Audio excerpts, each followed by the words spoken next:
இப்போலாம் ஒரு புதுசாக ட்ரெண்ட் வந்துடுச்சு. என்னன்னா, நாயை வச்சு பிழைக்கிறது, விலங்கை வச்சு பிழைக்கிறது. ரோட்டில் நல்லா சுற்றிட்டு இருக்க நாயெல்லாம் வீட்டில் பிடிச்சி கட்டி போட்டு, நான் இத்தனை நாய் வச்சுருக்கேன், ஒரு நாளைக்கு இவ்வளோ செலவாகுது, ஒரு நாளுக்கான உணவு வந்து ஸ்பான்சர் பண்ணுங்கள், நான் இத்தனை நாய்க்கு தடுப்பூசி போடணும், தடுப்பூசிக்கு பணம் அனுப்புன்னு சொல்கிறீங்க. ஆனால் தடுப்பூசியும் போடுறது கிடையாது, நீங்கள் வாங்குகிற பணத்துக்கு நாய்க்கு உணவும் அளிக்கிறது கிடையாது.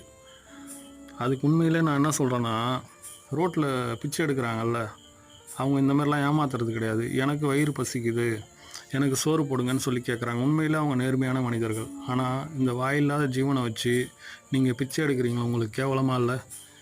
இந்த பொழப்புக்கு நான் என்ன சொல்கிறதுன்னு தெரியல. வாயில்லா ஜீவனோட வயிற்றில் அடித்து நீங்கள் ஆடம்பரமாக வாழாதீங்க, நீங்கள் நல்லாவே இருக்க மாட்டீங்க. ஒரு நாள் வந்து எப்படியும் தெரிஞ்சிடும்